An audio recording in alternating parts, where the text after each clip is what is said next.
Hello everyone, আসসালামু আলাইকুম। কাছে দূরে দেশ ও দেশের বাইরে যে যেখান থেকে আজকের ভিডিওটা দেখছো সবাইকে জানাচ্ছি এআর কুকিং হাউজের পক্ষ থেকে স্বাগত। তোমরা জানো সবাই রমজান মাস, আসলে রমজান মাসে প্রচুর পরিমাণে কাজ থাকে, তারপরেও আর কি করার, পেজ যেহেতু চালাই একটু একটু টুকিটাকি ভিডিও করে দিতেই হয়। এরই জন্য ইফতারির সময় যা রান্না করলাম সেটার জন্য ভাবলাম যে সেইগুলোই ভিডিও করে তোমাদের সামনে একটা লং ভিডিও নিয়ে আসি।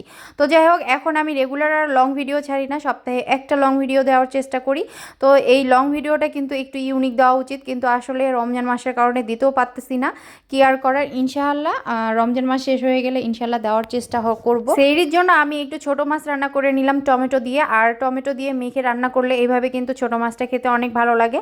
আর এর সাথে একটু ডাল রান্না করে নিব। আমি আসলে সব ভিডিওগুলোই একটু শর্টকাটে দেখানোর চেষ্টা করছি, লং ভিডিও যেহেতু দিতেই হবে, যার কারণে লং ভিডিওটা নিয়ে আসার।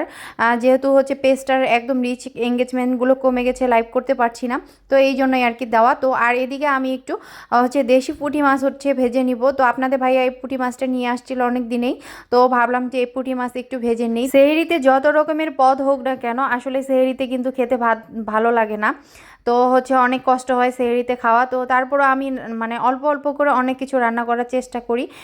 পুঁটি মাছ হচ্ছে ভাজছিলাম, তারপরে ছোটো মাছ রান্না করছি, ডাল রান্না করছি, শাক ছিল, তো অল্প অল্প করে সবগুলোই করার চেষ্টা করি। তো এই তো আমি এইভাবে পুঁটি মাছগুলো একটু ভেজে নিচ্ছি। আর এরকম হচ্ছে এই মাছগুলো, দেশি পুঁটি মাছ কে কে খেতে তোমরা পছন্দ করো অবশ্যই কমেন্ট বক্সে জানাতে ভুলবে না কিন্তু।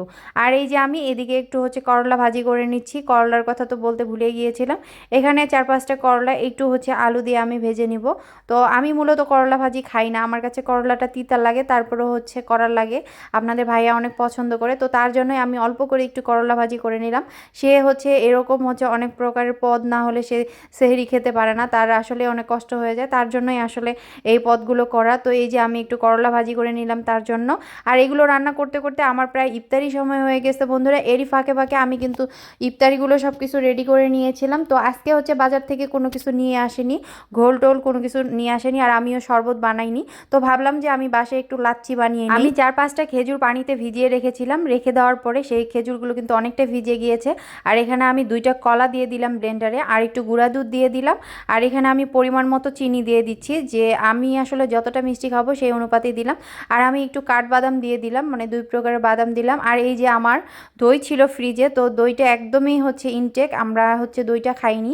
তো এই দই দিয়ে আমি এখন হচ্ছে এই লাচ্ছিটা বানিয়ে নিব। তো বাসায় ঘরোয়াভাবে এইভাবে লাচ্ছি বানালে কিন্তু মাশাআল্লাহ খেতে অনেক মানে টেস্ট হয়। আর তোমাদের ভাইয়াও এইভাবে লাচ্ছি বানালে সে খুব পছন্দ করে।